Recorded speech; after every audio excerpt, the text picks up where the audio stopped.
Hello everyone, কেমন আছো তোমরা সবাই? আমার নতুন একটি মিনি ব্লগে তোমাদের আবারও স্বাগত জানাই। দিনটি ছিল পয়লা বৈশাখ। সেই মতো আমি সকাল সকাল উঠে প্রথম আমার যেটা কাজ ছিল পুজো দেওয়া। আমার মনে না যে বছরের প্রথম দিন পুজো দিব না সেটা কি হয়, তাই জন্যই সকালে উঠে আমি গিয়ে পুজো দিয়েছিলাম। তারপরে রান্না বান্না করে আমি ভেবেছিলাম যে তোমাদের সাথে ভিডিও শেয়ার করবো না, কারণ আমার ইচ্ছা হচ্ছিল না ভিডিও করার। কিন্তু তারপরে ভাবলাম যে প্রত্যেক দিন বেশিরভাগ যেখানে আমি ঘুরতে টুরতে যাই সেগুলোর ভিডিও তোমাদের সাথে শেয়ার করি, তবে আজ পয়লা বৈশাখ তো কেন ভিডিও শেয়ার করবো না, সেই বলে আমি রেডি হয়েছিলাম। আর এই হচ্ছে আমার পুরো লুক। ঘুরতে যাওয়ার আগে এই পুরো লুকটা আমাকে কেমন লাগছে তোমরা অবশ্যই কমেন্টে লেখো। আর হ্যাঁ, আমি যাদের সাথে ঘুরতে যাচ্ছি তারা গিয়ে আমাকে ওয়েট করাচ্ছিল। অন্যান্য দিন আমি বাকি সবাইকে ওয়েট করাই, কিন্তু আজ তারা ওয়েট করাচ্ছিল। আর একটু আগে দেখলে তোমরা আমি পা আর হাত দেখাচ্ছিলাম, এটাই যে আমরা গিয়ে যতই মুখে সাজি, মানে লিপস্টিক দিই, কাজল পরি, কিন্তু পায়ের আর হাতে নেল পালিশ লাগানোর সময়টুকুটা আমাদের কাছে থাকে না। তারপর তারা চলে এসেছিলো এবং আমরা গেলে বেরিয়ে গেছিলাম।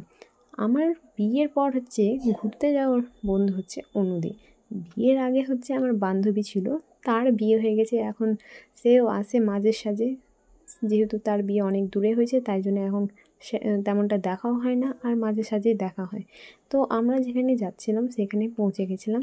হ্যাঁ, আমরা বেশি দূরে যাইনি, মিল্কির কাছেই যে বুধিয়া মোড়টা আছে সেখানে মায়ের মন্দিরটা আছে সেখানেই গিয়েছিলাম। আর সেখানে গিয়ে ভিড়, পয়লা বৈশাখের দিন এমন নেই যে কেউ আসে না, মনে হয় যতজন পারে সবাই আসে এখানটাতে পুজো দিতে, ঘুরতে, আরও নানান কিছু করতে।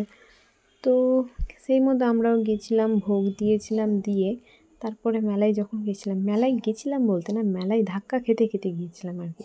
তারপরে তোমরা তো আগের ভিডিওতে দেখেছো যে অমৃতির মেলায় গিয়ে আমাদেরকে কিভাবে মেলায় দৌড়িয়েছিল, সেই মতো এই মেলাতেও আমাদেরকে এই দৌড়িয়েছে। তারপরে নৌকা দেখিয়ে বলছে নৌকায় তুলবে, মানে উঠবে আর কি। নৌকায় এত ছোটো বাচ্চাকে থোড়াই একা নৌকায় উঠাবে। তারপরে ওর কারণে গিয়ে অন্যদিকেও নৌকাতে উঠতে হলো। সেখান থেকে নেমে আমরা খেতে চলে যাই ফুচকা। বারটি ছিল শনিবার, আই থিঙ্ক শনিবার, তো গিয়ে তাই জন্য নিরামিষ সব কিছু। তারপরে সব কিছু খেয়ে দিয়ে আমরা চলে আসি এখানে আমাদের মিল্কিতে নতুন দোকান, মিষ্টির দোকান ওপেনিং হচ্ছিলো, সেখানে আমরা গিয়েছিলাম। তখন প্রায় 6:30 নাগাদ এরকম বাজে। তা গিয়ে দেখি প্রায় অর্ধেক মিষ্টি শেষ হয়ে গেছে। আর এখানে শুনেছি নাকি বীরভূম না বর্ধমান থেকে বিশেষ মিষ্টি কারিগরগুলো এনেছে, মানে তারা মিষ্টি তৈরি করবে। তো এই যে দেখো যে অর্ধেক মিষ্টি প্রায় শেষই হয়ে গেছিলো। তো তোমরা যারা মিল্কি আসবে অবশ্যই মিষ্টির দোকানটা ঘুরে যেও আর কি। আমি প্রমোশন করছি না, জাস্ট এটুকুটাই বলছি। দিয়ে আমরা সেখান থেকে জিনিসপত্র কিনে নিয়ে বাড়ি চলে আসি। Thank you.